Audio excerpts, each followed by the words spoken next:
She cried in silence, feeling her body ache in a way she could not explain. On the sheet, the blood spoke louder than any words could. He, used to control and power, felt his very soul shatter upon seeing her like that. If you enjoy love and romance stories, watch until the end, subscribe to this channel, and leave a comment telling us where you are watching from. The silence on the 77th floor of Montgomery Tower was different from the silence in other places. It wasn't just the absence of sound, but a dense, almost palpable presence that hovered over the furniture covered by dark fabrics and mirrors turned to face the wall. Lily held the cleaning cloth with trembling hands, trying to ignore the feeling that she was invading a mausoleum. 3 days earlier, when the supervisor of the cleaning company called her for that conversation, Lily never imagined that her life would take such a dark turn. "It's just for today," the woman had said, avoiding her gaze. "The girl who cleans there got sick. You'll go up, do the service in the main hall, and come back down. Don't touch anything beyond what's necessary. Don't enter closed rooms. And for God's sake, don't make noise." The private elevator had risen in silence, each floor marked by a golden number that briefly shone before going dark. When the doors opened on the 77th floor, Lily felt the cold air touch her skin like a warning. The apartment, or was it a penthouse, stretched before her like a labyrinth of glass and shadows. Chicago spread out below, a sea of lights that blinked like fallen stars, but inside everything breathed isolation. Lily had grown accustomed to small, noisy spaces, overcrowded orphanages, halfway houses where children cried during the night, lodgings where young people like her shared bunk beds and impossible dreams. This place was the opposite of all that. It was controlled vastness, luxury that whispered instead of shouted, wealth that hid behind heavy curtains and disturbing works of art. She started with the main hall, as she had been instructed. The space was immense, with a double-height ceiling and a panoramic view of the city. But what stood out most were the paintings on the walls, abstract works in shades of grey and black, where deformed faces seemed to scream in silence. In one of the canvases, a child with hollow eyes extended its hands towards something outside the frame. In another, 2 identical figures moved away from each other, leaving a trail of blood on the floor. Lily had always had a strange relationship with colors. Since she was little, she saw shades where others saw only behaviors. Anger was vibrant orange, fear had the texture of navy blue, and sadness manifested in shades of violet that spread like dense clouds. There in that apartment, all the colors she perceived were cold and opaque, as if someone had drained the life from the environment. It was when she finished vacuuming that she heard the sound. An out-of-tune piano, playing a melancholy melody that echoed through the corridors.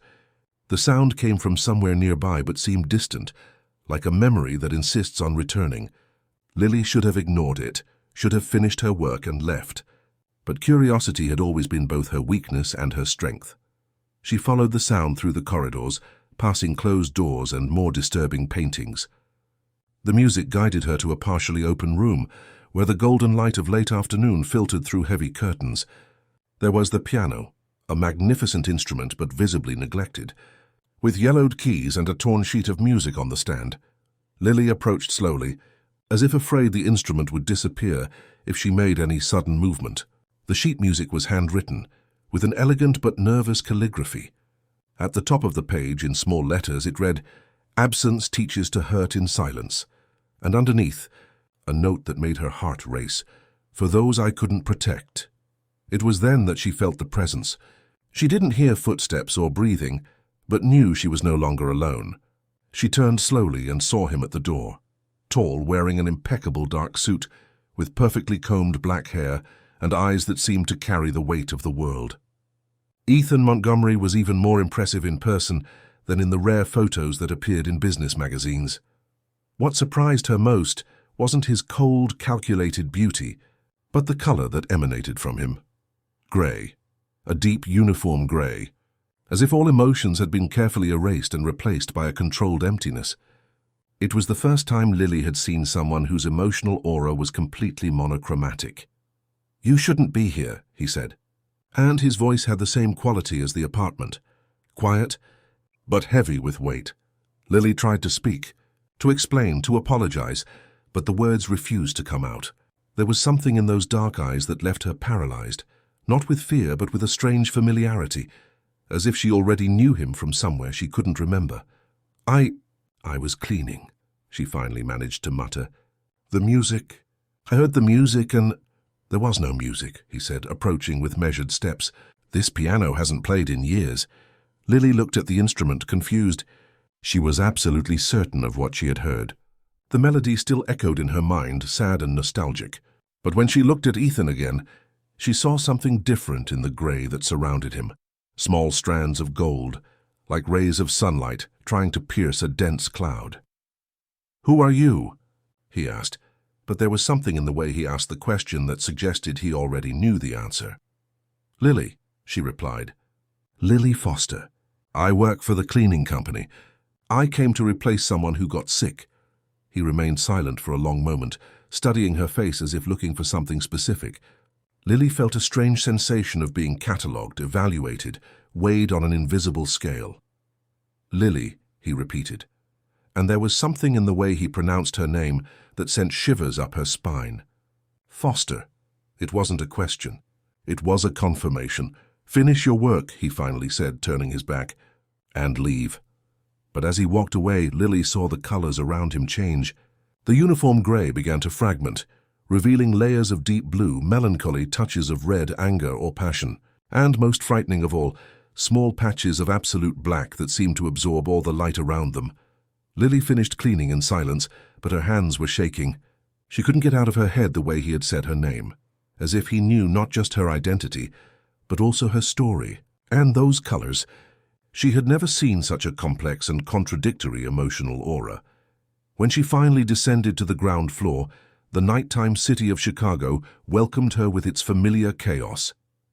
But even amid the crowd and noise, Lily couldn't forget the silence of that 77th floor, nor the feeling that something much bigger had begun in that seemingly casual encounter.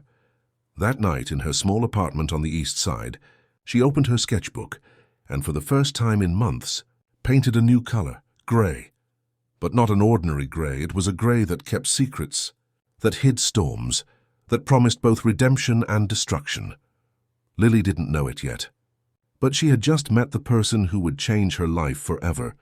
And the scariest part was that she had the impression he had been waiting for her for a very long time. Week passed before Lily returned to Montgomery Tower. 7 days during which she tried to convince herself that the encounter had meant nothing, that the strange connection she had felt was a product of her overactive imagination. But every night when she closed her eyes, she saw that complex gray fragmenting into colors she couldn't name. The call came on a rainy Tuesday. Mrs. Martha, the company supervisor, was visibly nervous when she summoned Lily for a private conversation. "Look, girl," she said, avoiding direct eye contact, "there was a special request. The client on the 77th floor specifically asked for you. Every week, Tuesday, same time. The payment—" She paused as if she didn't believe what she was about to say. "The payment is 3 times what you normally earn. Per month." Lily felt a chill in her stomach. "He asked for me?" "Specifically, by full name. Lily Foster." Mrs. Martha finally looked at her. "Do you know this man from somewhere?" The question echoed in Lily's mind throughout the journey to Montgomery Tower. How would Ethan know her full name? She had only introduced herself as Lily the week before. And why on earth did he want her back? This time, when the elevator opened on the 77th floor, Ethan was waiting for her. Leaning against the doorframe, he wore a white dress shirt with the sleeves rolled up, revealing forearms marked by fine, symmetrical scars. They weren't accidental cuts. They had a pattern, an intentionality that made Lily shudder. "Punctual," he said, consulting a wristwatch that probably cost more than she earned in a year. "I like that. Why me?" Lily asked directly, surprising herself with her own courage. "There are hundreds of cleaners in Chicago. Why specifically me?" Ethan studied her in silence for a moment. Lily saw the colors around him move, the gray mixing with shades of dark green that she associated with contemplation, small flashes of yellow that indicated curiosity. "You see things that others don't see," he said finally. "I noticed that last week. The way you looked at the paintings, at the piano, as if you were reading something invisible." Lily felt her face flush. She had never told anyone about her emotional synesthesia. It was something very personal, almost intimate. How had he perceived it? "Come," said Ethan, turning around. "Today you're going to clean a different room." She followed him through the corridors, noticing details she had missed on her first visit. Photographs in silver frames, all facing downward, dead flowers in expensive vases, as if they had been left there to rot purposely. And on all the walls, small holes where something had been removed, probably more paintings or photographs. Ethan stopped in front of a dark wooden door with an old lock that seemed at odds with the rest of the apartment's modern decor. "This room hasn't been opened in 5 years," he said, turning the key in the lock. "Not even I go in here. But today it needs to be cleaned." The door opened with a low creak, revealing a small, cluttered room. It was clearly a child's bedroom, but one that had been abruptly abandoned. 2 twin beds, one with sheets still rumpled as if someone had just left it, toys scattered across the floor, remote control cars, coloring books, building blocks, and on the walls, children's drawings made with crayons signed with 2 different handwritings, Ethan and Thomas. Lily felt a lump in her throat. "You had a brother. It wasn't a question." The similarity in the drawings, the way the toys were arranged, everything indicated that 2 children had shared that space. "We have," corrected Ethan, his voice coming out harsher than intended. He disappeared. The colors around him exploded. Intense red anger, deep blue guilt, and that absolute black that Lily had noticed before, spreading like spilled ink. It was pure pain, unfiltered, uncontrolled. "How old were you?" 14. Ethan leaned against the doorframe as if he couldn't fully enter the room. "We were identical twins. Thomas was 3 minutes younger, and never let me forget it." Lily began to clean slowly, carefully, as if each object were a sacred relic. She noticed that Ethan observed her, studying her every movement. There was something almost ritualistic about that moment, as if she were participating in a long-delayed mourning ceremony. "What happened to him?" she asked gently, organizing books on a small shelf. "My family." Ethan paused for a long time. "My family isn't what it seems to be. Montgomery isn't just a corporate surname. It's a legacy, a tradition that goes back generations." Lily stopped cleaning and looked at him. The colors around him were becoming more intense, more chaotic. What kind of tradition? The kind that devours its own children. He closed his fists, and Lily saw the scars on his arms stand out against his skin. Thomas discovered things he shouldn't have discovered, questioned things he shouldn't have questioned. And one morning he simply wasn't there anymore. The silence that followed was heavy, laden with implications that Lily wasn't sure she wanted to understand. She continued cleaning, but now each object she touched seemed to tell a story. A drawing of 2 boys holding hands, a book about pirate adventures with marked pages, a photo in a simple frame, showing 2 identical boys smiling at the camera, with eyes that still shone with innocence. "Why are you telling me this?" she finally asked. Ethan took time to respond. When he spoke, his voice was almost a whisper. "Because you're the first person who can see beyond the surface, and because—" he hesitated, "because there's something about you that's familiar to me. Something I can't explain." Lily felt a shiver run up her spine. There was something in the way he looked at her, an intensity that went beyond physical attraction. It was as if he were recognizing her, not discovering her. "I don't have a family," she said, not knowing why she was sharing this. "I've been an orphan since I was 7. Never knew my parents, never had siblings. There's nothing familiar about me." "You're mistaken." Ethan came closer, and for the first time Lily could see up close the details of his face. Dark eyes that seemed to hold ancient secrets, a small scar on his left eyebrow, lips that rarely must have smiled. "We all have family, Lily. The question is whether we choose to find it or it finds us first." When he said her name this time, Lily felt something different. It wasn't just recognition, it was possessiveness, as if somehow she had always belonged to him.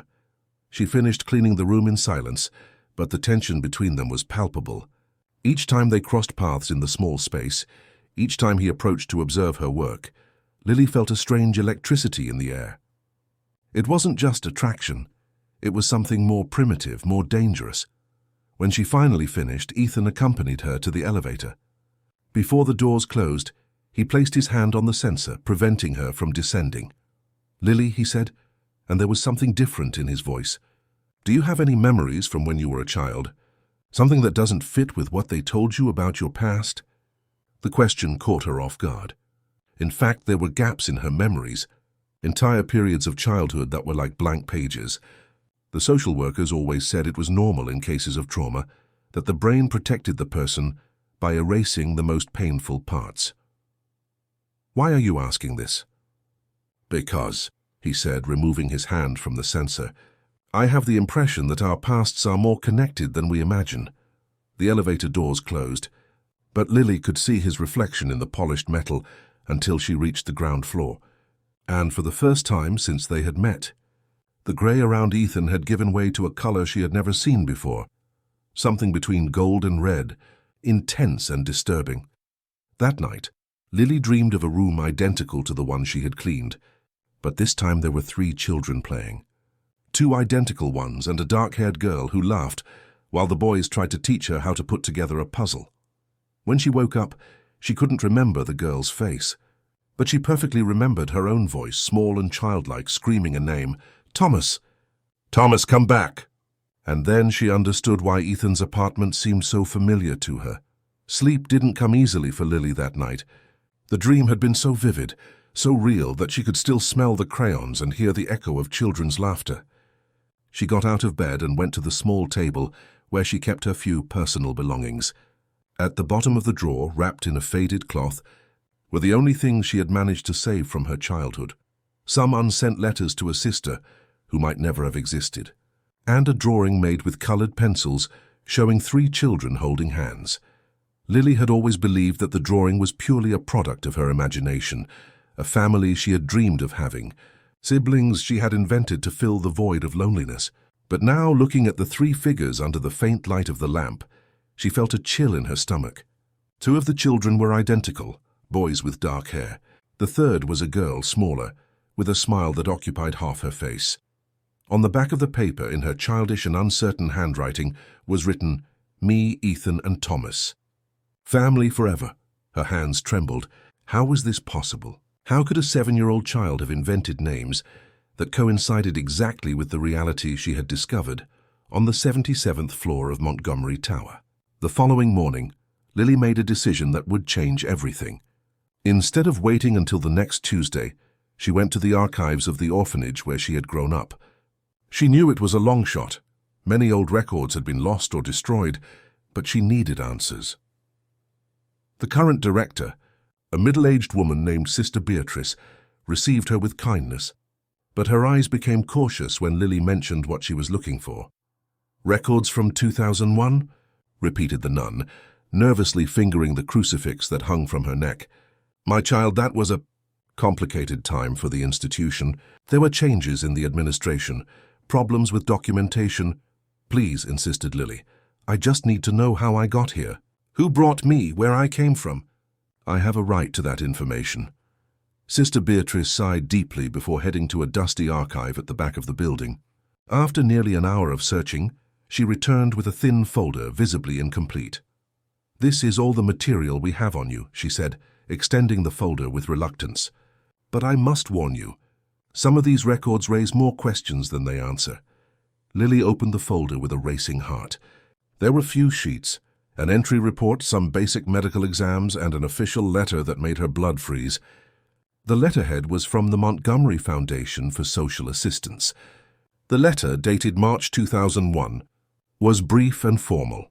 "Dear guardians, we are sending the minor Lily Foster, aged 7, for temporary institutional care.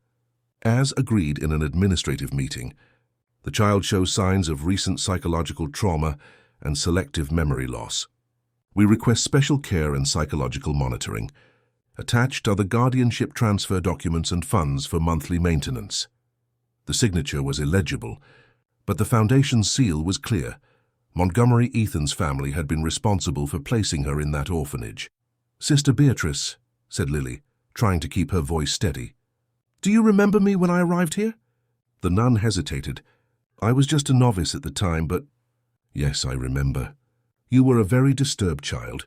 You constantly talked about 2 boys, said they were your brothers. We thought they were imaginary friends, a way of dealing with trauma. You drew obsessively, always the same 3 faces." Lily felt the world spin around her. And did anyone ever come looking for me? Any family? Not that I know of, but the nun lowered her voice. There was an adoption attempt a few months after your arrival, a very rich, influential family. They came to see you a few times, but in the end they gave up. They said you weren't suitable. Suitable for what? I don't know, my child. But I remember that after this failed adoption attempt, you stopped talking about the boys, stopped drawing. It was as if you had given up looking for them. Lily left the orphanage with more questions than answers, but with a growing certainty that her life had been manipulated from the beginning. The Montgomery Foundation had placed her there, kept her there, and then tried to take her away from there. Why? The following Tuesday, when she went up to the 77th floor, Ethan immediately noticed that something had changed. The colors around Lily were different, more intense, more defined. There was determination, where before there had been only curiosity. You discovered something, he said directly. Lily took the orphanage folder from her bag and threw it on the coffee table. Your family put me in that orphanage. Why? Ethan looked at the documents without touching them, as if they were radioactive. The colors around him changed instantly. The controlled gray gave way to shades of red and black that Lily was already learning to associate with anger and guilt. I didn't know, he said finally. When Thomas disappeared, I closed myself off, stopped asking questions, stopped questioning. It was easier to pretend nothing had happened than to face the truth. What truth? Ethan went to one of the windows, looking at the city below. My family isn't just rich, Lily. They're part of something bigger, older. A group that hides behind charity institutions and social works, but that in reality, he paused, they traffic children. Not just illegal adoptions, worse things. Lily felt nausea rise in her stomach. Children like me, like Thomas. Thomas discovered this before I did.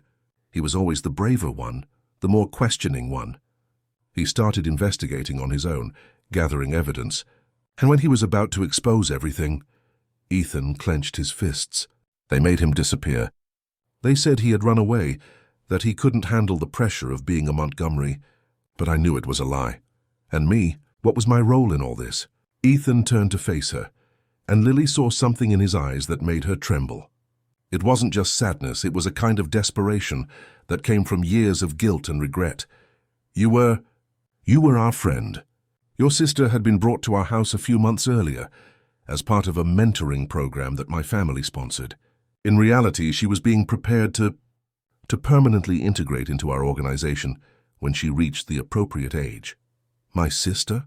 Lily felt her legs weaken. I have a sister? Had Luna, 2 years older than you. Fair hair, green eyes. You were inseparable. Ethan approached slowly, as if afraid she might disappear. When you stayed at our house, the three of us, you, Thomas, and I, were like real siblings until what? Until Thomas discovered what was being planned for Luna, and for you. Ethan closed his eyes. On the day he disappeared, he was trying to get you two out of there. He had planned an escape, wanted to take you far away from my family's influence. But something went wrong. Lily remembered the dream, the childlike voice shouting, Thomas, come back. Could it have been a real memory, not just a product of her imagination? What happened to me? Why don't I remember any of this? Because they made you forget. Ethan's voice was heavy with pain. After Thomas disappeared, my family panicked. You and Luna knew too much, had seen things that could compromise them. Luna was relocated and you went through a process of memory erasure, a combination of medications and psychological therapy that was experimental at the time. Lily felt as if the ground were opening beneath her feet. Her entire life, her entire identity, had been built on lies. And the man in front of her, the man for whom she was beginning to feel something she couldn't name, was part of the family responsible for destroying her childhood. Why are you telling me this now? She asked, and her voice came out colder than intended. Because, said Ethan, coming closer, because when you entered this apartment last week, it was the first time in 15 years that I felt Thomas might have been right, that maybe there was still hope to fix what was broken. He extended his hand to touch her face but stopped midway, and because even though you don't remember, I never managed to forget the girl who taught me that not all pain needs to be carried alone. Lily looked at the hand suspended between them and, for a moment, considered letting him touch her. The colors around Ethan had changed again. Now there were shades of soft blue mixed with the gray, something she associated with hope. But then she remembered the letters in the drawer, the drawings made by a child who had lost everything. She remembered 15 years of loneliness, of questions without answers, of a life built on fragments. "I need to go," she said, taking the folder and heading to the elevator. "Lily, wait." "No." She turned, and Ethan saw for the first time all the strength that lay behind that apparent fragility. "You want to fix what was broken? Then help me find my sister. Help me discover what really happened to Thomas. And maybe then we can talk about hope." The elevator doors closed, but this time Lily didn't look back. She had work to do. She had an entire life to rebuild. And for the first time since she could remember, she had a purpose that went beyond mere survival. As she descended, she didn't see Ethan go to a safe hidden behind one of the paintings. She didn't see him remove a thick folder, full of documents and photographs that he had secretly collected over the years. She didn't hear him whisper to himself, "Now there's no turning back." The war against his own family had begun, and this time he wouldn't fight alone. 2 weeks passed without Lily returning to Montgomery Tower. 2 weeks where Ethan paced the empty corridors of the 77th floor like a ghost, alternating between the urgency to act and the fear that, by meddling with the past, he might definitively destroy any chance of finding the people he had loved most. But it was too late for hesitation. The folder he had removed from the safe was spread out on the office desk. 15 years of silent investigation, documents collected in secret, photographs taken without authorization, financial records he had copied from the family archives. It was enough material to destroy not only the Montgomerys, but the entire network of influential people who gravitated around them. Among the papers, there was a photo that Ethan looked at obsessively. 3 children in a garden smiling for the camera. He and Thomas, identical down to their mischievous smiles, and between them Lily. Even at 7 years old she had that penetrating look, as if she could see beyond the surface of things. And in the corner of the photo, almost out of frame, a blonde girl observed the scene with large, frightened eyes. Luna. The phone rang, pulling him from his memories. It was his private lawyer, the only one he trusted completely. "Ethan," said the worried voice of Dr. Carver, "are you sure about what you're doing? If we leak this information, there will be no going back. Your family has resources to destroy anyone who opposes them." "I know," replied Ethan, not taking his eyes off the photo, "but I can't live with this anymore. And there are people who deserve to know the truth." "The cleaning company girl." Ethan smiled bitterly. "She's not just a cleaning company girl, Carver. She's the only real family I've ever had." Meanwhile, Lily had become an improvised detective. She used her few free hours to search public archives, look for records of missing children, investigate charitable organizations linked to the Montgomerys. With each discovery, the knot in her stomach tightened more. She had found references to Luna in 3 different documents, a transfer record from an institution in Chicago to another in a rural area, a medical report that mentioned behavioral conditioning, and most disturbingly, a matrimonial preparation file dated from when her sister had turned 15. The last clue had led her to a woman named Sandra, a former employee of one of the Montgomery foundations, who had agreed to talk anonymously in a downtown cafe. "I worked there for 10 years, said Sandra, nervously stirring her coffee cup. "I saw things that no one should see. Children who arrived one way and left completely different. Girls who were prepared for arranged marriages with much older men. Boys who simply disappeared when they questioned the system. And Luna, do you remember her?" Sandra closed her eyes, as if trying to block painful memories. Luna was special, different from the others. She refused to accept the conditioning. She kept asking about a younger sister, said she was going to escape to look for her. They tried everything, medication, isolation, even other methods. What other methods? Things I don't like to remember. But nothing worked with her. Then, one day, she just vanished. They said she had been transferred to a family abroad, but Sandra shook her head. "I worked with the documentation. There was no transfer. There was something much worse." Lily felt her blood freeze. "What are you trying to tell me?" "I'm saying that your sister might be alive, but not in the way you expect. They have methods of completely breaking people, of rebuilding them as they want. If Luna resisted for too long, it's possible they used more extreme techniques. Sandra abruptly stood up. I shouldn't be talking about this. If they find out I told you. She placed a folded paper on the table. This is the address of the last property where I saw Luna. It was 2010. If she's still alive, it's possible she's there. After Sandra left, Lily was alone with the trembling address in her hands. It was a rural property 2 hours from Chicago. She didn't have a car, didn't have money to rent one, and had no idea what she would find there. But she knew she needed to go. It was then that her phone rang. Unknown number. Lily. Ethan's voice was loaded with urgency. I need to see you now. I said I didn't want... I found information about Luna and about Thomas. There was a pause. And I discovered what my family is planning to do with you. Lily's heart raced. What are you talking about? I can't talk over the phone. Are you at home? Lily looked around her small apartment. There was something in Ethan's voice that scared her. It wasn't just urgency, it was real fear. Yes, but don't leave. I'm coming. The call was cut off, leaving Lily with 1,000 questions and a growing feeling that her life was about to change again, and this time perhaps definitively. 40 minutes later, Ethan was at her door. When she opened it, she had to hold her breath. He was completely different from the controlled and impeccable man she had met. His hair was disheveled, his shirt wrinkled, and there was an urgency in his movements that she had never seen before. They know, he said, entering without being invited. They know you're investigating. They know we're meeting. How is that possible? Ethan placed a folder on the small living room table. Because they have resources you can't even imagine.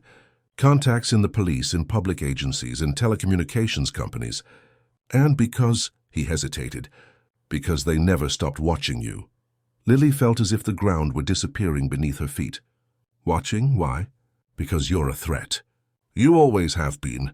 Even without your memories, even living a common life, you represented a risk. If you ever remembered, if you started asking questions, Ethan came closer to her. They were waiting for this to happen. And now they're preparing to act. Act how? The same way they acted with Thomas. The same way they acted with Luna. He opened the folder, revealing documents that made Lily gasp. Your sister wasn't transferred abroad. She was taken to a rural property where my family keeps people who need to be kept quiet. Lily picked up one of the photos with trembling hands. It was recent, dated just 6 months ago. It showed a blonde woman, too thin, with empty eyes, working in a garden.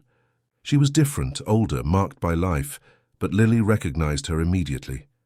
Luna, she whispered. She's alive, said Ethan. But they keep her sedated, controlled. She doesn't remember who she was before. For all intents and purposes, she's a voluntary employee who chose to live there. And Thomas? Ethan's face contorted with pain. Thomas tried to escape. He managed to leave the property, but he showed another document. He died in a car accident 3 days later. At least that's what the official report says. Lily looked at the documents, at the photos, at the man in front of her who was risking everything to give her this information. The colors around Ethan were a whirlwind of emotions, fear, determination, guilt, and something that she was beginning to recognize as love. Why are you doing this? She asked. Why are you risking yourself like this? Ethan came closer, so close that she could feel the heat of his body. Because I spent 15 years hating myself for not having the courage to protect the people I loved. Because every night I dream about the day Thomas disappeared and wake up knowing I could have done something different. He raised his hand, hesitant, and this time Lily didn't move away when he touched her face. And because when you came back into my life, I understood that the universe was giving me a second chance. Lily closed her eyes at his touch.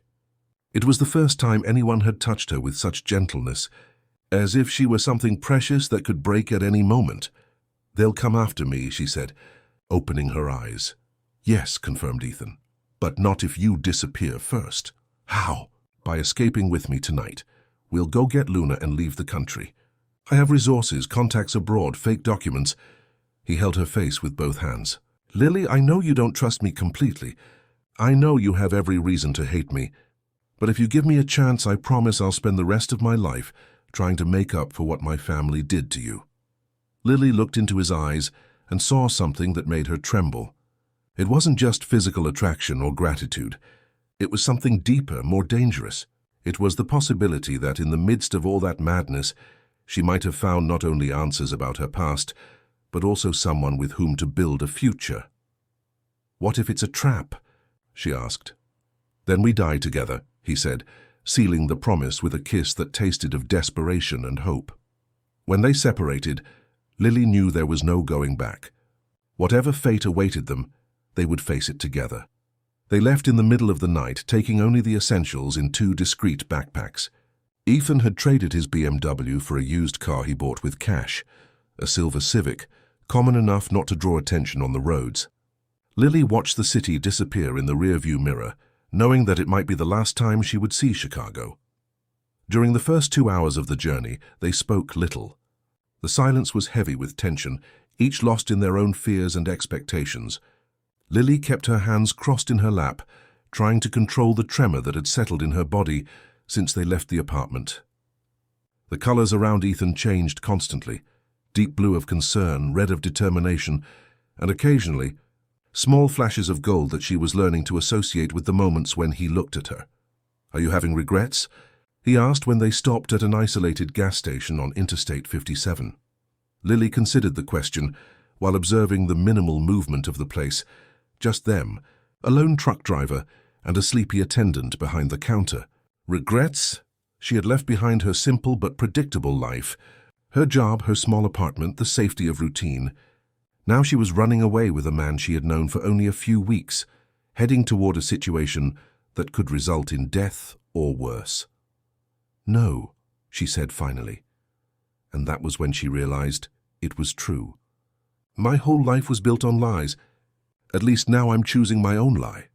Ethan smiled, the first genuine smile she had seen from him. "It's not a lie if we're creating our own truth." They bought coffee and sandwiches, and Ethan took the opportunity to make a call from a payphone while Lily waited in the car. When he returned, there was a new tension in his face. "Problem?" she asked. "My lawyer. Apparently my family has contacted the police. I'm being sought for kidnapping." Lily felt her stomach sink. "Kidnapping? Of you? They said you were coerced, that I'm holding you against your will." Ethan resumed driving, now faster than before. "It's a clever move. If we're caught, anything you say will be treated as Stockholm Syndrome. And if I confirm that I came willingly, who will believe an orphan with no family against the word of one of the most powerful families in the country?"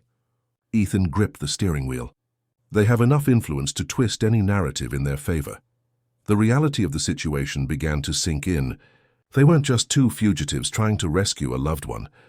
They were 2 people against an entire system, a network of power and corruption that had been established over generations.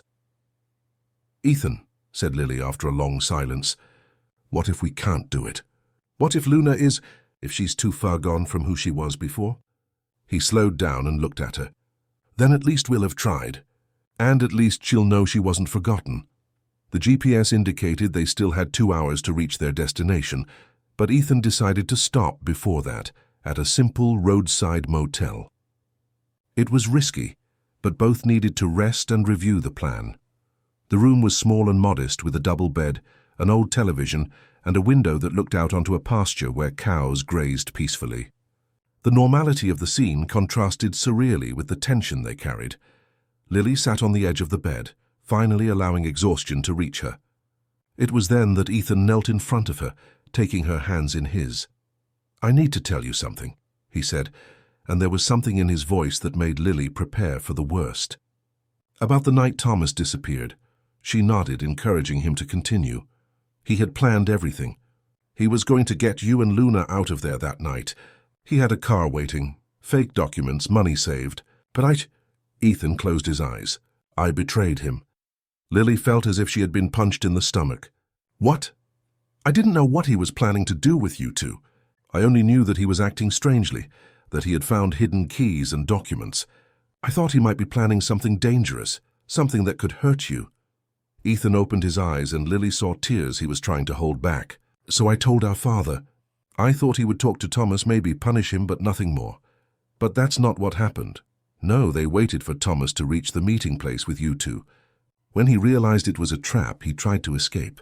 The accident? Ethan swallowed hard. It wasn't an accident. Lily withdrew her hands from his, rising abruptly. The colors around Ethan had turned completely black, a darkness that seemed to suck all the light from the environment. You killed your own brother, she said, and her voice came out cold as ice. I didn't know, protested Ethan, standing up as well. I was a child, Lily, 14 years old. I believed my family were the right people, that Thomas was confused, maybe influenced by something. I never imagined they would be capable of killing a child, capable of erasing another's memory, capable of turning a girl into a living doll. Lily was shouting now, 15 years of repressed anger finally finding a target. You grew up in that house. How can you say you didn't know? It was because I didn't want to know, Ethan shouted back. Because it was easier to believe my family was right than to accept that I was living among monsters. The silence that followed was dense, loaded with everything they couldn't change. Lily looked at the man in front of her, the man she had kissed, whom she had begun to trust, for whom she was developing feelings she couldn't name.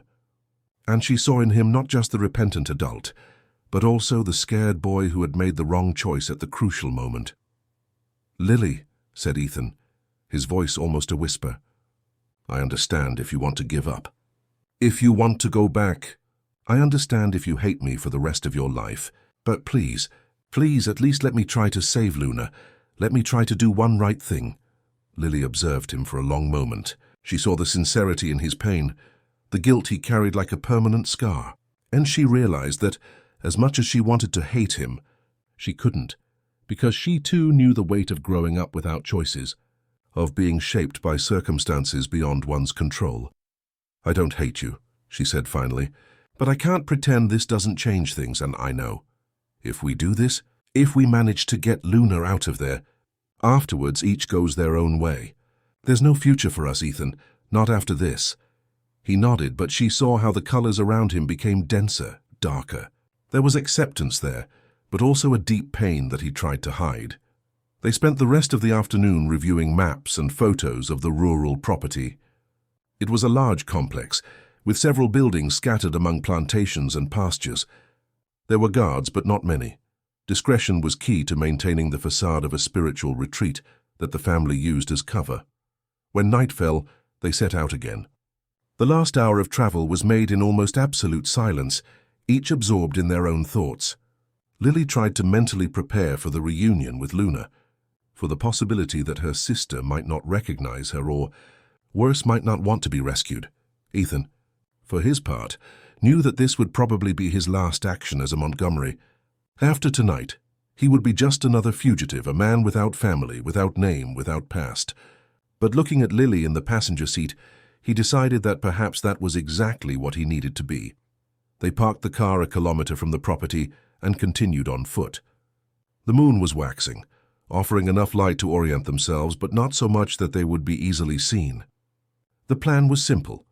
Ethan would distract the guards while Lily looked for Luna in the dormitories. But when they reached the perimeter of the property, they saw something that wasn't in the plans. Lights on in all the buildings, unknown cars parked in front of the main building, and armed men patrolling the gardens. They know we're coming, whispered Ethan. Lily looked at the illuminated property, at the armed men, at the impossible odds that presented themselves. And then, surprisingly, she smiled.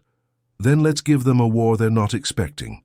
For the first time since they had met, Ethan saw around Lily a color he had never perceived before. Pure red, not anger, not fear. It was absolute determination, a primitive force that would not accept defeat. And he knew that, whatever the outcome of that night, he wouldn't face it alone. Lily studied the illuminated property with the coolness of a military strategist. The revelation about Thomas had changed something fundamental in her, not just about Ethan, but about herself. For the first time in her life, she felt pure anger running through her veins, and this anger brought a mental clarity she had never experienced before. How many men do you count? She whispered to Ethan, crouched behind a wire fence. 6 on the outside. Probably more inside. He watched her with a mixture of admiration and concern. Lily, this is crazy. They're prepared for war. Then it's war they'll get. She turned to face him, and Ethan saw in her eyes a determination that made him recognize the brave child he had known 15 years ago. "Do you know this property? I came here a few times as a child for the family's spiritual retreats."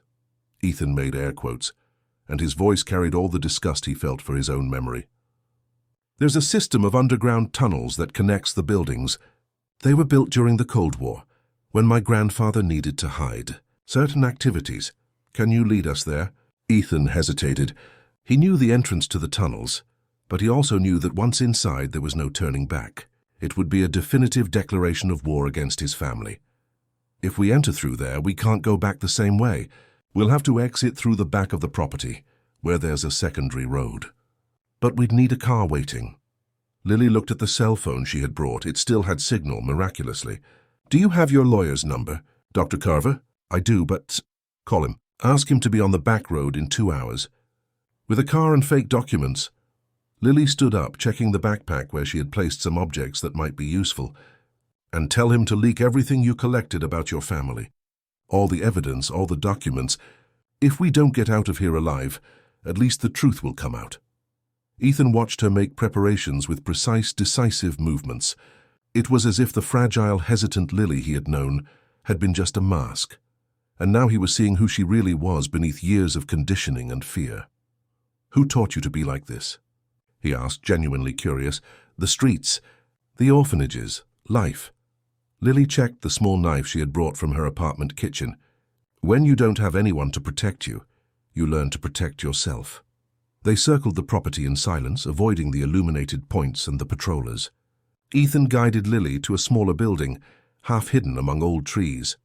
It looked like an abandoned shed, but when he moved a pile of old wood, he revealed a rusted metal door. "The tunnels start here," he whispered. "My grandfather was paranoid. He built this as an escape route, but also as a way to move around the property unseen." The door opened with a low creak, revealing absolute darkness. Ethan lit a small flashlight, illuminating a narrow concrete corridor that extended into the depths of the earth. "Where does this tunnel lead?" asked Lily.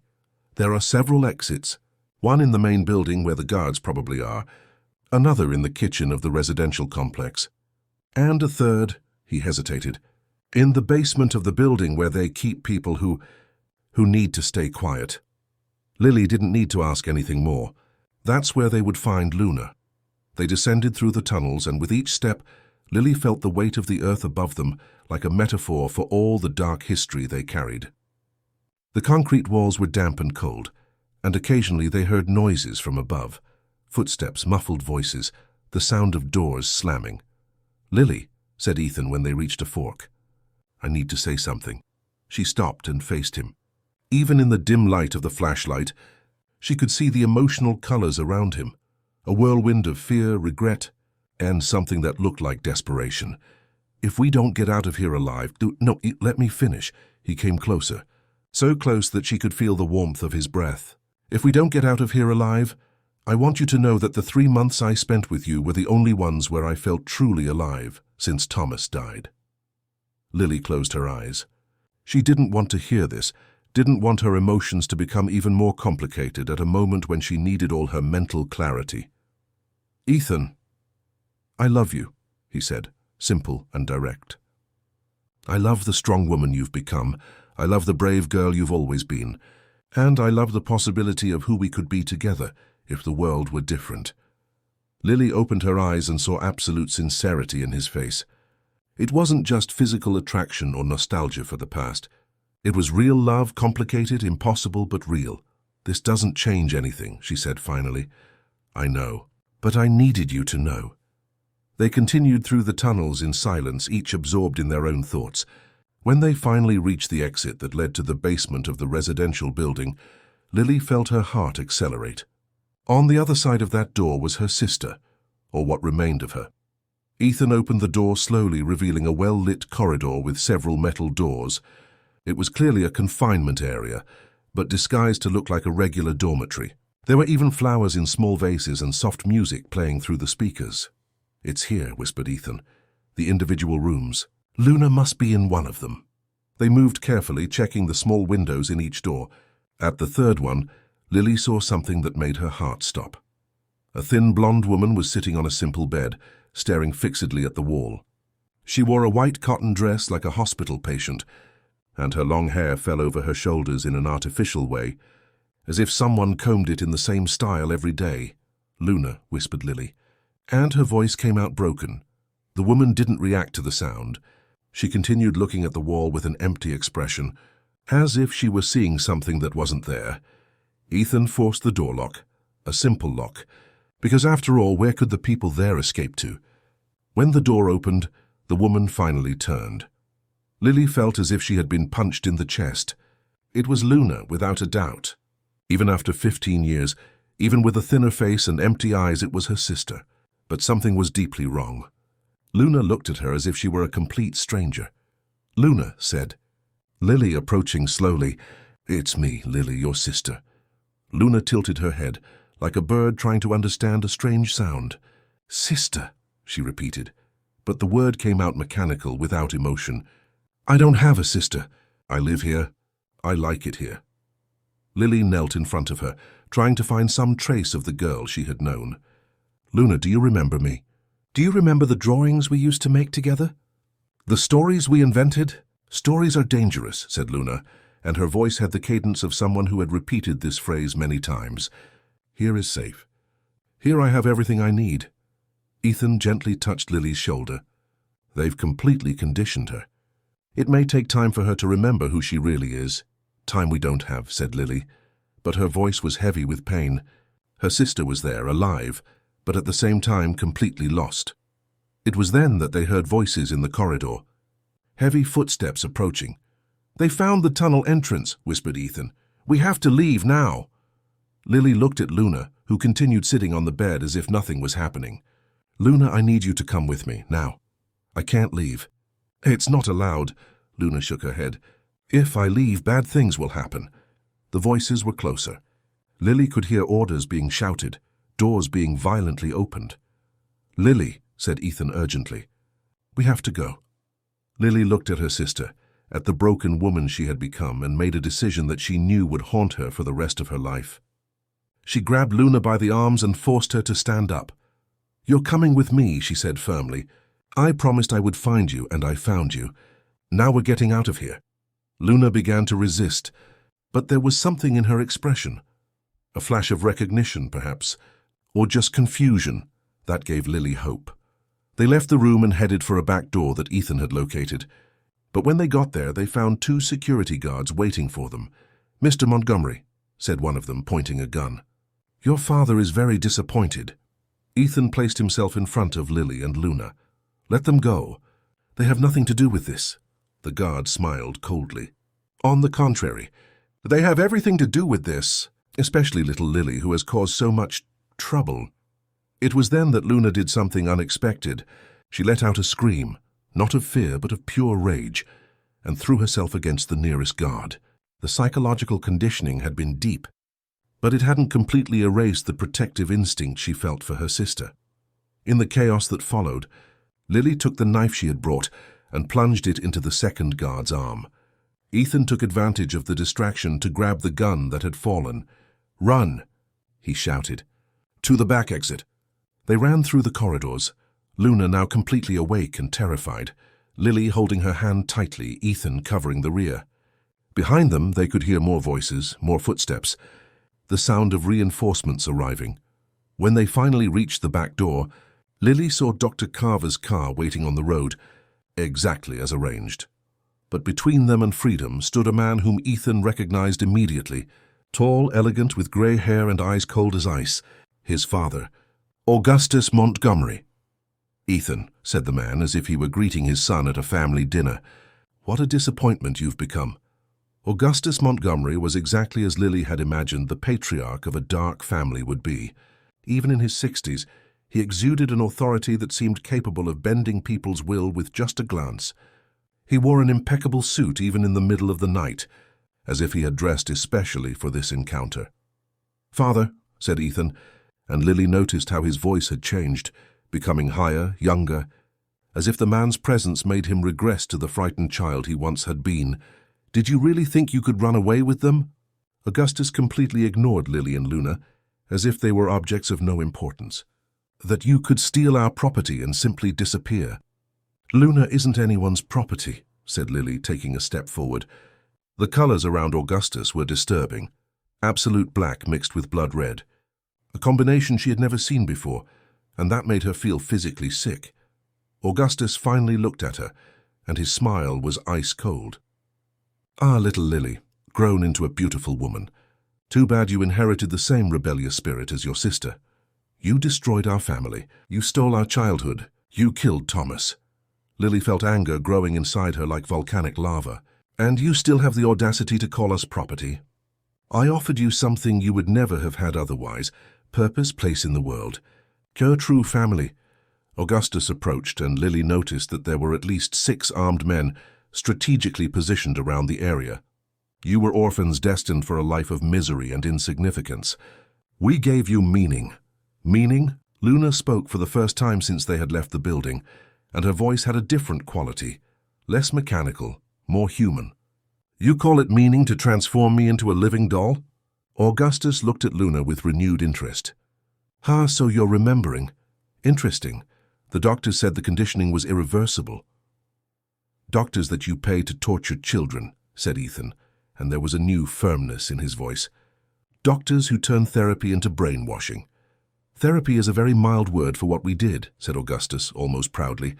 We redesigned personalities, created better people, more useful, more suitable for necessary purposes.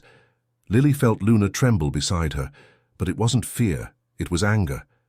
The memories were coming back, and with them all the pain that had been artificially suppressed. I remember, whispered Luna, and her voice was getting stronger with each word. I remember what you did. The injections, the reorientation sessions, how you told me thousands of times that I had no past, no family, no name beyond what you gave me.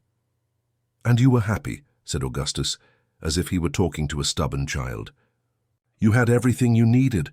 Food, shelter, purpose, much more than you would have had on the streets. I had a sister, said Luna, looking at Lily. I had memories of drawing with her, of inventing stories, of promising that we would never be separated. Lily felt tears burning her eyes. It was the first time in 15 years that Luna truly recognized her. Memories are just chemicals in the brain, said Augustus with clinical coldness. They can be altered, removed, recreated. You two could have had perfect lives if you weren't so resistant. Like Thomas was resistant, asked Ethan, and now his voice carried all the pain of 15 years of guilt. Was he too resistant for your taste as well? Thomas was a problem from birth. Questioned everything, investigated, refused to accept his position in the family hierarchy. Augustus spoke about his own dead son, as if discussing a failed investment. He represented a risk to everything we've built over generations. So you killed him. We removed him, corrected Augustus, as one removes any obstacle for the greater good.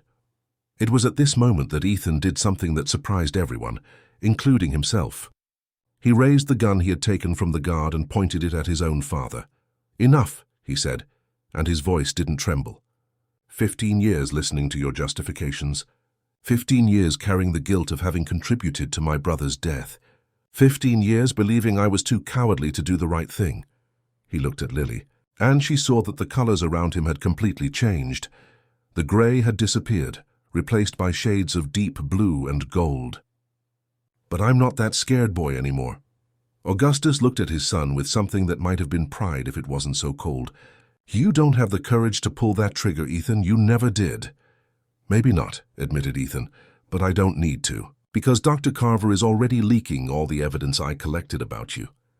At this very moment, reporters from 3 different newspapers are receiving documents that prove 15 years of child trafficking, money laundering, and murders. Augustus's expression changed for the first time. So you wouldn't be capable. I already did, said Ethan, and you know what else? I included everything about Thomas, about how you killed a 14-year-old boy because he threatened to expose the truth. Lily saw the exact moment when Augustus decided there was no longer any need to maintain facades. He made an almost imperceptible gesture, and the armed men around them began to move. If you've already destroyed everything anyway, said Augustus, then there's no reason to keep you 3 alive. It was Luna who saved the situation. Still recovering from years of conditioning, she didn't think strategically. She just reacted. She screamed with all the strength of her lungs, a sound that echoed throughout the entire property and certainly woke any neighbor within kilometers. The scream broke everyone's concentration for a crucial second. Ethan took advantage to fire the gun, not at his father but at the lamp that illuminated the area, plunging everything into darkness. "Run!" he shouted. They ran in the dark, guided only by the distant light of Dr. Carver's car. Lily held Luna's hand tightly, feeling that each step took them further from the nightmare that had lasted 15 years. Behind them, they could hear shouts, orders being given, the sound of men trying to organize in the darkness. But they also heard something else, sirens in the distance. Many sirens. The press, shouted Ethan over the noise. Dr. Carver must have called the police along with the journalists. When they finally reached the car, Dr. Carver was clearly nervous but determined. "Get in," he shouted. "Quick!" They threw themselves into the back seat, and the car sped down the rural road. Lily looked through the rear window and saw flashing lights on the property, police cars, news trucks, even a helicopter in the sky. "Will it work?" asked Luna, and it was the first real question she had asked in 15 years. Not a conditioned repetition, but genuine curiosity. "Yes," said Lily, squeezing her sister's hand. "It will work." Ethan was looking out the window, watching his family's empire crumble in real time. When he turned to Lily, she saw something in his eyes that she had never seen before. Not guilt, not regret, but a quiet peace. "Thank you," she said simply.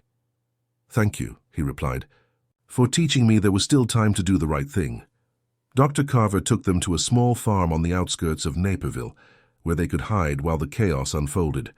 On television, they watched the first reports about Operation Montgomery, dozens of arrests, the closure of several charitable institutions, the discovery of children kept in captivity. Luna was sitting next to Lily on the couch, still fragile but visibly recovering with each passing hour. From time to time, she would comment on a memory that was coming back, a drawing they had made together, a song Lily used to sing, small fragments of a childhood she thought she had lost forever. "It will take time," said Dr. Carver when Lily expressed concern about her sister's recovery. "What they did to her was profound, but she's strong, stronger than they imagined." Ethan was on the porch, on the phone with journalists, giving interviews that would certainly destroy any chance he had of a normal life. But when Lily went out to see him, he was smiling. "How do you feel?" she asked. "Free," he said. "For the first time in 15 years, completely free." They remained silent for a moment, watching the dawn paint the sky in soft colors. Lily thought about all they had lost, about all they would still have to face, about the scars that might never completely heal. But she also thought about the strength she had found within herself, about the sister she had managed to rescue, about the man beside her who had chosen to do the right thing even when it cost him everything. "Ethan," she finally said, "about what you said in the tunnel, you don't need to answer," he said quickly. "I know it's complicated. I know we may never be able to—" "I love you too," she interrupted, and felt as if a huge weight had been lifted from her shoulders. "I don't know how or when this happened, considering everything that's happened between us. But I love you." Ethan turned to face her, and Lily saw true hope in his eyes for the first time. "Does that mean—" "It means that maybe we can build something new. Something that has nothing to do with Montgomery or with the past. Something just our own." When he kissed her, it was different from the desperate kiss in the apartment. This one tasted of possibility, of future, of two people who had gone through hell and emerged on the other side together. Inside the house, Luna was looking through the window and smiling. There was much she still didn't understand, much she needed to relearn about herself and about the world. But there was something she knew with absolute certainty. Her sister had kept her promise to find her. And now, finally, they were free to invent new stories. 3 weeks had passed since the night that changed everything. The farm on the outskirts of Naperville had become an unlikely refuge for 3 people trying to rebuild their lives on the ruins of a past that had finally come to light. Luna improved each day. The memories returned in fragments, like pieces of a puzzle being slowly fitted into the right place. Lily woke every morning to the sound of her sister talking with Dr. Carver in the living room, doing informal therapy while they had coffee. Luna had developed a strange fixation with simple domestic tasks, cooking, cleaning, taking care of the small garden, as if she were rediscovering the pleasure of making choices for herself. "It's normal," Dr. Carver had explained. "After years of being controlled, she needs to relearn that she has autonomy over her own life. Even small decisions are huge victories for her." Ethan had completely transformed.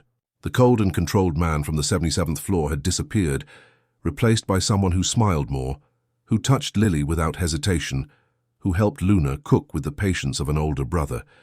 But Lily noticed that he still carried deep scars, sometimes waking in the middle of the night in a cold sweat, murmuring Thomas's name. On television, the Montgomery scandal dominated the news. Augustus had been arrested, along with 15 other members of the organization. The Montgomery Foundation for Social Assistance had been shut down, and dozens of other charitable institutions were being investigated. Most importantly, 43 children and young adults had been rescued from situations similar to Luna's. "Look at this," said Luna one morning, pointing to the television where a report about the rescues was playing. "That girl, I know her. She was on the property with me." Lily sat down next to her sister, watching the images of young people being taken to psychological rehabilitation centers. Many had the same empty look that Luna had had, lost, confused, trying to understand that the world they knew was a carefully constructed lie. "Would you like to talk to her?" asked Lily. "Maybe you could help each other." Luna considered the question seriously. Since she had begun to recover, she weighed each word, each decision, as if she were still learning that her opinions mattered. "Yes," she said finally. "I think I would like that." Dr. Carver organized some meetings between Luna and other survivors. It was painful and cathartic at the same time, seeing Luna discover that she wasn't alone, that others had gone through the same hell and managed to emerge on the other side. Gradually, they formed an informal support group, sharing fragmented memories and helping each other fill in the gaps of their personal histories. Meanwhile, Lily and Ethan navigated the complex waters of a relationship built on the ruins of trauma and tragedy. There were moments of pure happiness, when they woke up entwined in the small bed at the farm, when they cooked together while Luna laughed at something she saw on television, when they walked around the rural property at dusk, finally free to be just two people in love. But there were also difficult moments. Lily still struggled to trust completely. 15 years of loneliness weren't easily erased. And Ethan carried a guilt that seemed impossible to completely overcome. "Sometimes I wake up and for a second I forget that Thomas is dead," he confessed one night when they couldn't sleep. "And then I remember that he died because of me, and it feels like it's all happening again." Lily hugged him tighter. "You were a child, Ethan, a child manipulated by adults who should have protected you. But I could have chosen differently. I could have trusted him instead of trusting them. And if you had done that, maybe we'd all be dead now. Maybe Luna would never have been rescued. Maybe those 43 children would still be trapped." Lily forced him to look at her. "You can't live in what if. You can only live in what is now." It was during one of these nighttime conversations that Luna knocked on their bedroom door. "Can I come in?" she asked, and there was something different in her voice. They sat up in bed and Luna settled into the nearby chair. She was holding a notebook. She had begun to write her memories as part of therapy. "I remembered something important," she said. "About the night Thomas disappeared." Lily felt Ethan tense beside her. "Luna, you don't need to—" "Yes, I do." Luna opened the notebook. "Because you two are carrying guilt that isn't yours." She looked directly at Ethan. "Thomas didn't die because of you." "Luna, let me finish." Her voice was firmer than they had ever heard it. "Thomas had discovered more than you imagine. He wasn't just trying to rescue us. He had found evidence that there were other children being trafficked internationally. Children who were sold to rich families in other countries, some for adoption, others for worse purposes." Lily felt her blood freeze. "How do you know this?" "Because he told me everything the night before he disappeared. He showed me the documents he had copied, the photos he had taken. He said that even if the escape attempt went wrong, at least the evidence would reach the right authorities." Ethan was pale. "What evidence?" "He had hidden everything in a safe place. And he made me memorize the address in case something happened to him. Luna turned a page in the notebook. 4925 Michigan Ave, apartment 405, behind the sunset painting. Lily immediately recognized the address. That's the building where Dr. Carver has his office. Thomas knew Dr. Carver? Asked Ethan. Apparently, yes. He had sought out a trusted lawyer months before planning our escape. Someone who could ensure that if something happened to him, the evidence wouldn't be lost. Dr. Carver, who had heard the conversation from the living room, appeared at the door. His face was grave. I remember him, he said. A 14-year-old boy who appeared in my office saying he needed help to save children. I thought it was childish fantasy, but he had documents. Documents that what? Asked Lily. That I kept all these years waiting for someone to come looking for them. Dr. Carver sat down heavily. Thomas told me that if something happened to him, his sister, he was referring to you, Lily, would come looking for the evidence. He said that you two were braver than he was, and that if anyone could finish what he had started, it would be you. Lily felt tears burning her eyes. Even at 14, Thomas had thought of everything. He had created a contingency plan that would last 15 years. Where is this evidence now? Asked Ethan. In the safe at my office. Waiting for 15 years for the right moment to arrive. Luna closed the notebook and looked at Ethan. You see, Thomas knew something could go wrong. He was prepared for it. His death wasn't because you betrayed him. It was because he chose to risk himself to save hundreds of children. Ethan remained silent for a long moment. When he finally spoke, his voice was heavy with emotion. So he succeeded. In the end, he succeeded in exposing everything. He did, confirmed Luna, but he needed us to finish the job. He needed you to have the courage to face your family. He needed Lily to not give up looking for me. And he needed me to survive long enough to tell the truth.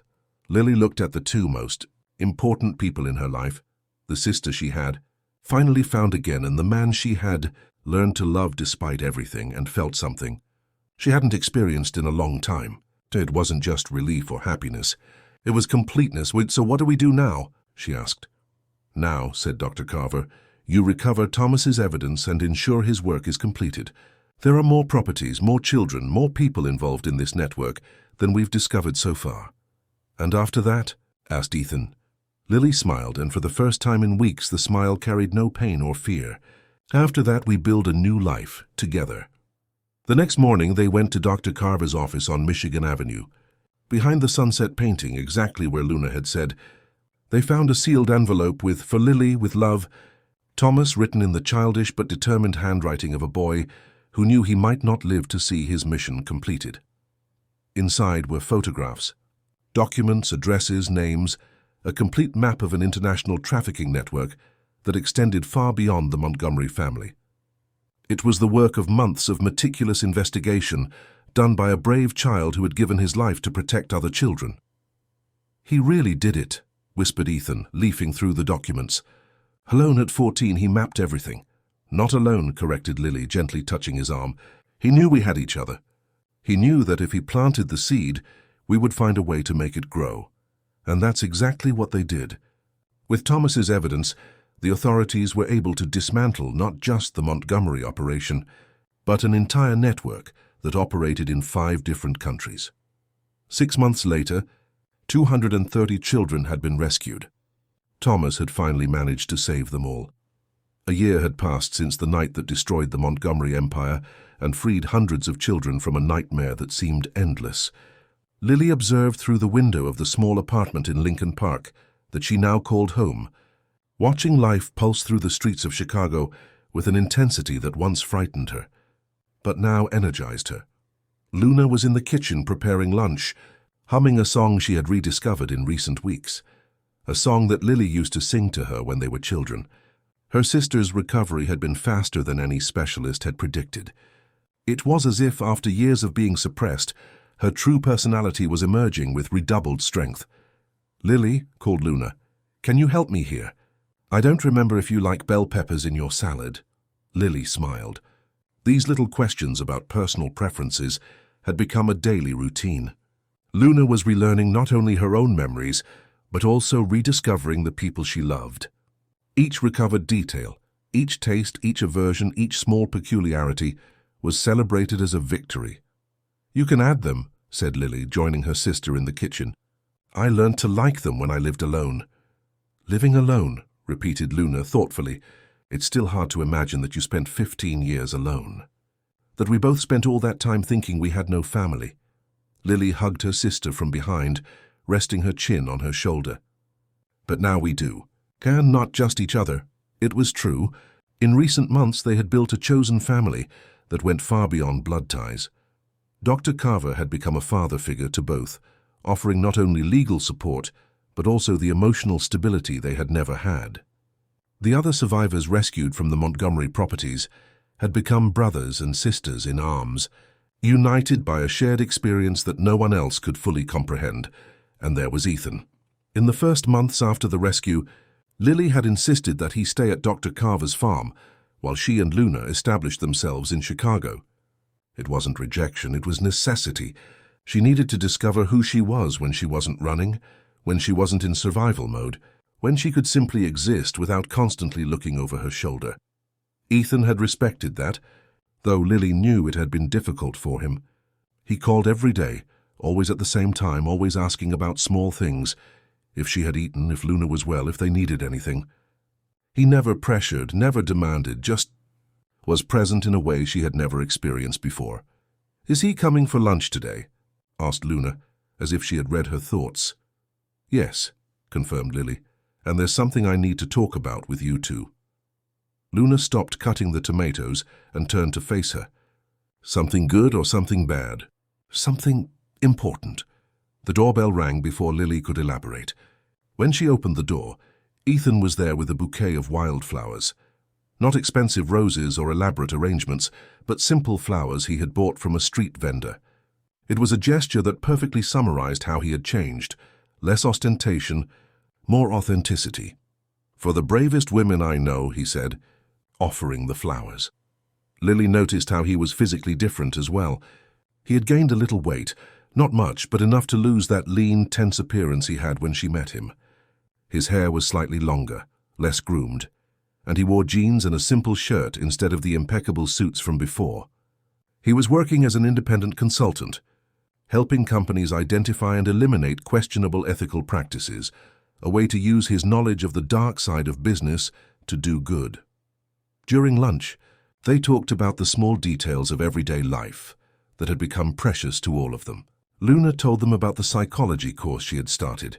She wanted to specialize in childhood trauma, help other children who had gone through similar experiences. Ethan spoke about a new client who was investigating possible connections to child exploitation networks. It was when they finished eating that Lily finally revealed what she had in mind. "I received a proposal yesterday," she said, nervously playing with her napkin, "from an international NGO that works with rescuing children in trafficking and exploitation situations." Ethan and Luna looked at her expectantly. "They want to set up a specialized team in the United States, someone to coordinate operations, train local teams, be the link between American authorities and international organizations." Lily took a deep breath. "And they offered me the position." "Lily, that's amazing," exclaimed Luna, taking her hand. "You'd be perfect for it." Ethan was more cautious. "It's dangerous work. You'd be dealing with people of the same type as your family, I know," Lily interrupted him gently. "But that's exactly why I need to do it, because I know how they think, how they operate. Because I've lived through what these children are going through." "And where would it be based?" asked Ethan, though Lily knew he already suspected the answer. "Mainly Chicago, but with frequent travel to other states. And occasionally," and she hesitated, "occasionally international missions." The silence that followed was heavy.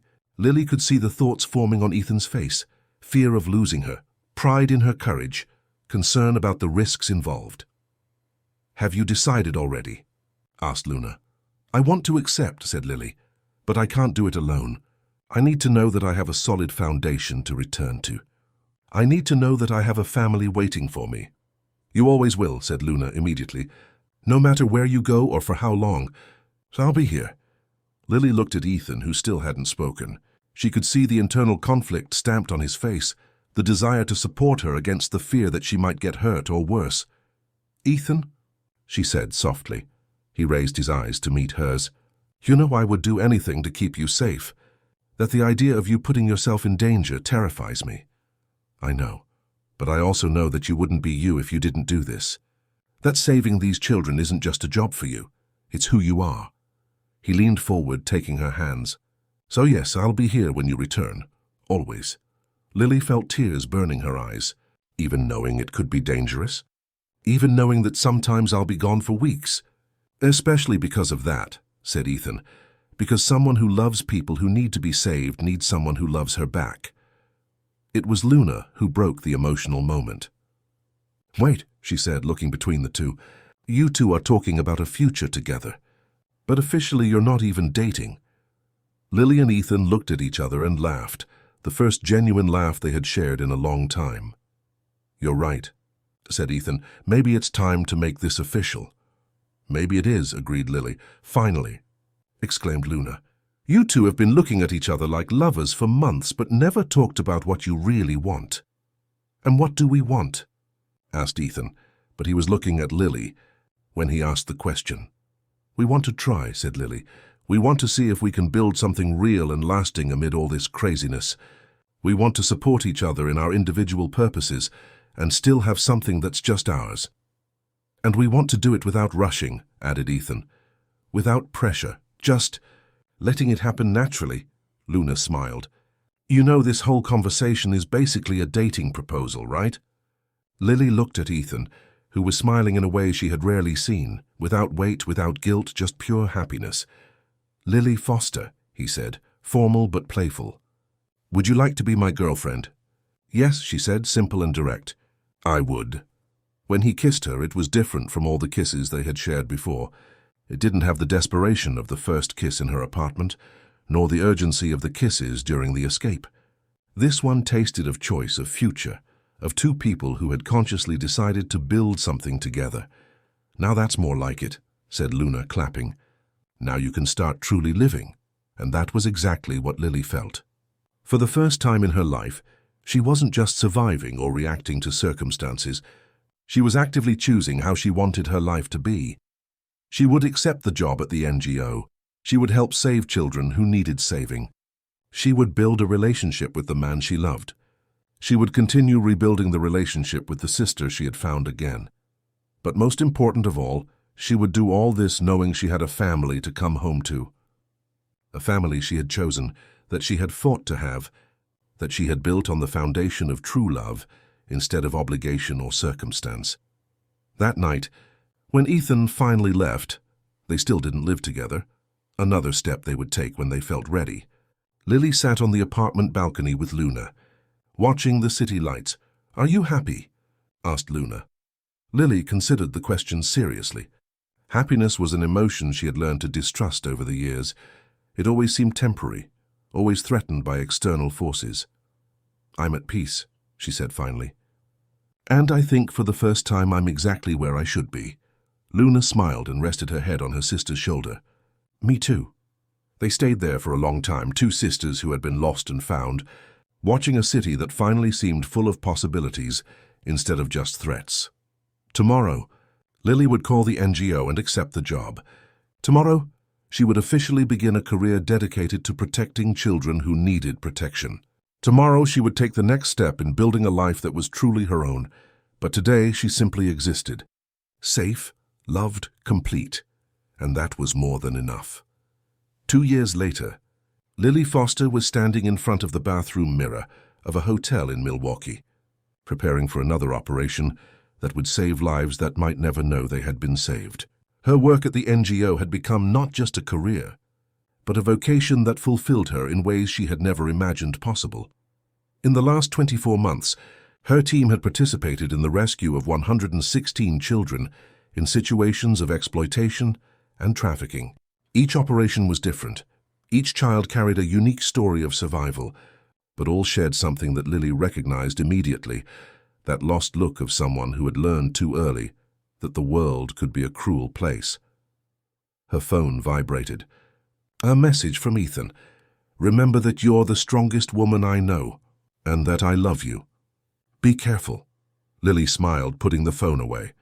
In the 2 years since they had made their relationship official, Ethan had become not just her romantic partner, but her emotional safe harbor. He never tried to dissuade her from dangerous work, never made her feel guilty about long trips or nights when she came home emotionally exhausted. Instead, he was always there when she returned, with a prepared dinner, a hug that lasted as long as she needed, and ears willing to listen to anything she needed to share. Their relationship had evolved organically and naturally. He had moved into her apartment 6 months ago, not because they felt pressure to take the next step, but because it simply made sense. They worked well together. He organized domestic life while she was traveling. She brought stories from the outside world that kept him connected to the purpose they had found together. The Milwaukee operation was a complete success. 17 children rescued, a trafficking network dismantled, 5 arrests made. When Lily finally returned to Chicago 3 days later, she was exhausted but deeply satisfied. Ethan was waiting for her at the airport, as he always did when she returned from longer missions.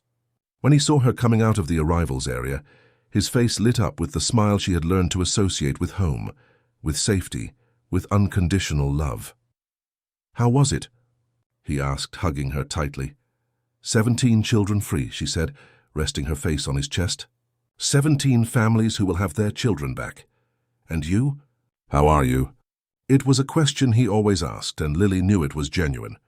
Ethan had learned to read the signs of when an operation had been particularly difficult, when she needed space to process, when she needed distraction, when she just needed to be held. "I'm good," she said, and it was true. Tired, but good. On the way home, he told her the news from the last few days.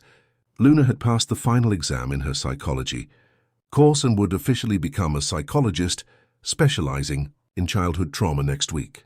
Dr. Carver had called with news about 2 more properties linked to the Montgomery networks being shut down. And there was something else, something that Ethan was clearly eager to share. "What is it?" asked Lily, noticing his contained excitement. "It's a surprise. But it has to do with the project you and Luna have been planning." Lily knew exactly which project he was referring to. In recent weeks, she and Luna had begun to seriously discuss founding their own institute, a place that would combine the rescue work that Lily did with the expertise in psychological rehabilitation that Luna was developing. It would be a center of excellence for child victims of trafficking and exploitation, offering not just temporary shelter, but complete recovery and reintegration programs. The only problem was funding. Projects like this required substantial resources, and although the international NGO supported the idea, it didn't have funds available for such a large investment. When they arrived at the apartment, Luna was waiting in the living room with Dr. Carver and 2 more people whom Lily didn't immediately recognize. There was something in the air, an energy of contained celebration that made her heart race. "Lily." Luna stood up and hugged her tightly. "I need to tell you something amazing." "The Institute?" asked Lily, hopeful. "Better than that." Luna guided her to the couch. "Do you remember Thomas's evidence? The illegal properties and investments that were confiscated from the Montgomery family." Lily nodded. Part of the assets had been auctioned, part reverted to compensation for victims. Part was still being processed by the courts. "Well," said Dr. Carver, joining the conversation, "there's a law that allows assets confiscated from criminal activities to be allocated to organizations that work directly in combating the crimes that generated the confiscation." One of the people Lily didn't know introduced herself. "I'm Dr. Patricia Reynolds from the State Attorney's Office. I'm here to inform you that your request has been approved. The government will allocate the former rural property of the Montgomery family, completely renovated and adapted for the Foster Montgomery Institute for Child Recovery." Lily felt as if the floor had disappeared beneath her feet. "Foster Montgomery?" "It was Ethan's idea," explained Luna. "He said Thomas deserved to have his name associated with something good, something that saved children instead of hurting them." Lily looked at Ethan, who was leaning against the doorframe, observing the scene with an expression that mixed pride, emotion, and something that seemed like deep peace. "You did this," she said, standing up and walking to him.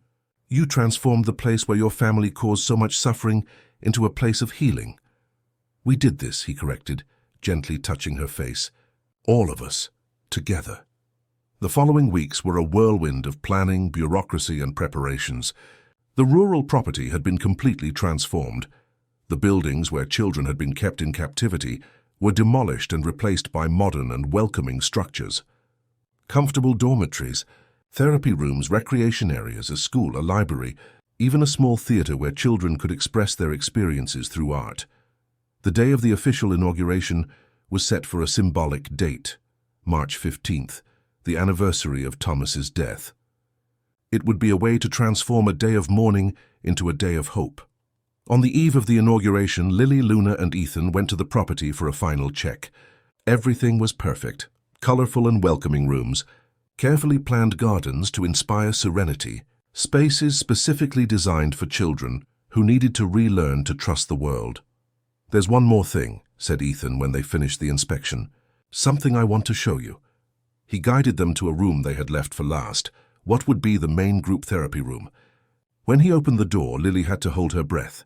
The room was spacious and luminous, with large windows that looked out onto the gardens. But what caught attention was an entire wall dedicated to a single work of art. It was an enormous painting, clearly made by Ethan, but completely different from the dark paintings she had seen in his apartment years ago. The painting showed a flowered field under a starry sky. In the center, 3 figures holding hands, clearly representing Lily, Luna, and himself. But they weren't the only figures on the canvas.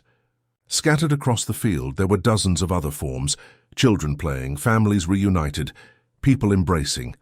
And in the sky, among the stars, the smiling face of a boy whom Lily recognized as Thomas. In the lower right corner was written a simple phrase, "For all the children who deserve stories with happy endings." The signature was Ethan M. with love and hope. "Ethan," whispered Lily, touching the wall. "It's beautiful. It's about new beginnings," he said, "about transforming pain into art, trauma into healing, sad endings into new beginnings." Luna was crying, tears of pure joy. "Thomas would be proud," she said, "of all of us." On the day of the inauguration, people came from all over the country. Public officials, NGO representatives, other survivors of childhood trauma, journalists interested in documenting that extraordinary transformation. But the people who really mattered also came, former victims who were now functional adults, families who had been reunited thanks to rescue work, children who were in the process of recovery. Lily gave an emotional speech about how healing was possible, how love could be stronger than trauma, how each child deserved to have someone fighting for them. Luna spoke about the importance of specialized treatment and creating safe spaces to process difficult experiences. Ethan, more reserved, simply thanked the opportunity to transform something dark into something luminous. But the most emotional moment was when they cut the inaugural ribbon. Lily looked around and saw representatives of 230 children who had been saved directly or indirectly because of the evidence that Thomas had collected 15 years ago. She saw Luna, completely recovered and ready to dedicate her life to helping others recover as well. She saw Ethan, who had transformed guilt into purpose, privilege into responsibility, dark past into bright future. And for the first time since she could remember, Lily didn't see colors around people. Not because her emotional synesthesia had disappeared, but because all the colors she saw were positive, gold of joy, soft blue of peace, green of hope, pink of love. That night, when all the guests were gone and they were alone on the property, Lily, Luna, and Ethan sat in the main garden, watching the stars. "You know what this means?" said Lily. "Officially, we're a family that runs an institute to save children. We're exactly the opposite of what the Montgomery family used to be." "No," corrected Ethan, taking her hand. "We're exactly what Thomas always wanted us to be. People who protect instead of hurt. People who save instead of destroy." Luna smiled. "People who choose love even when the world tries to teach us to choose fear." They stayed there for hours. 3 people who had found a way to transform the greatest tragedy of their lives into the greatest blessing. 3 survivors who had decided to use their experience with darkness to create light for others. When they finally stood up to go home, Lily looked one last time at the building that had once been synonymous with nightmare and was now a beacon of hope. Tomorrow, the first children would arrive. Tomorrow the real work would begin. But today, she was exactly where she had always dreamed of being, surrounded by people who loved her, doing work that mattered, at peace with her past and excited about her future. "Ready to go home?" asked Ethan. Lily looked around at Luna, who was flourishing beyond any expectation, at Ethan, who had become the man Thomas always knew he could be.